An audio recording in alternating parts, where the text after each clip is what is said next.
¿Qué es lo que vamos a hacer foco en la lectura de este texto, que a veces tiene muchos ejemplos, que tiene muchas citas? En poder caracterizar, si yo digo primera perspectiva pedagógica, ¿a qué me estoy refiriendo? ¿Cuáles son los puntos centrales de esta primera perspectiva? Ustedes van a ver que van a nombrar algunos teóricos y que tienen eje en algunas cuestiones fundamentales. Es decir, básicamente esta organización de los diseños curriculares siempre van a estar focalizadas en pequeñas variaciones en torno al cómo enseñar.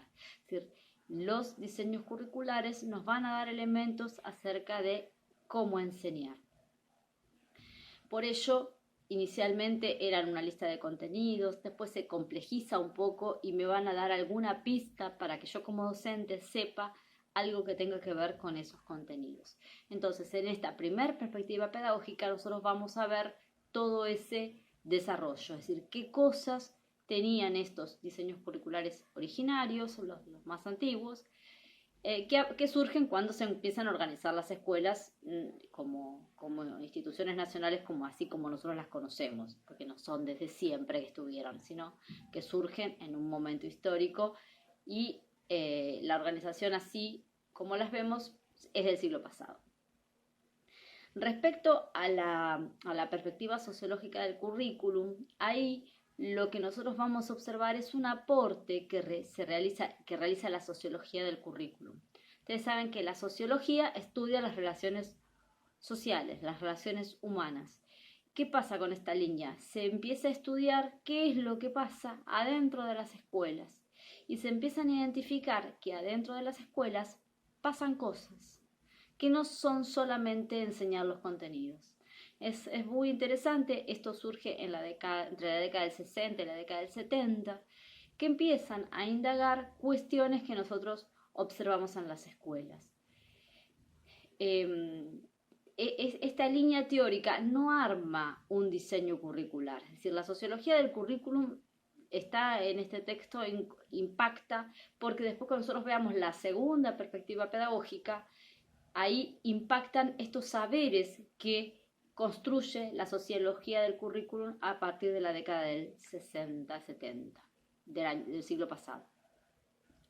¿Qué es lo que ellos hacen? Los sociólogos tienen y los antropólogos tienen un modo de estudiar qué es lo que pasa con la gente cuando se vincula y se relaciona.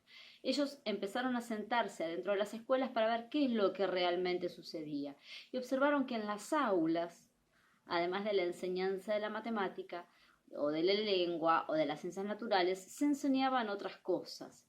Había cosas de las cuales en las escuelas no se hablaba. Y todos estos aspectos son los que ellos van a analizar en este concepto que habla de currículum oculto, de currículum nulo, de currículum nulo, oculto, explícito. ¿A qué se refieren con ello? Ellos van a explicar o van a poder observar que, por ejemplo, que son cosas que han cambiado mucho. Por ahí ustedes que transitaron la escuela en estos últimos años no lo observaron esto, pero cuando yo iba a la escuela había de ciertas cuestiones que no se hablaba. En mi escuela primaria a ningún niño se le hubiese ocurrido hablar de sexo. La primera vez que algo que parecía que tenía que ver con la sexualidad se habló cuando venía Johnson y Johnson y yo estaba en sexto o séptimo grado, cosa que participamos las mujeres y no los varones. Es decir, la sexualidad en la infancia, en la década del 70-80, era un tema tabú, no se hablaba en la escuela de eso. Cuando la señorita hacía orientaciones respecto a los nenes no lloran, las chicas no juegan al fútbol y demás, también está enseñando otras cosas que tienen que ver con el ejercicio de la sexualidad.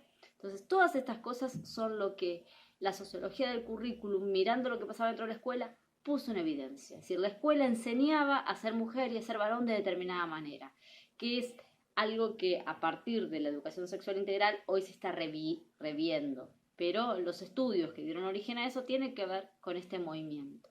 Entonces yo los invito a que ustedes lean y en el trabajo que les propongo es que identifiquen qué cosas aporta la sociología del currículum al estudio de lo que pasa en la escuela y alguna cosa que les haya llamado la atención.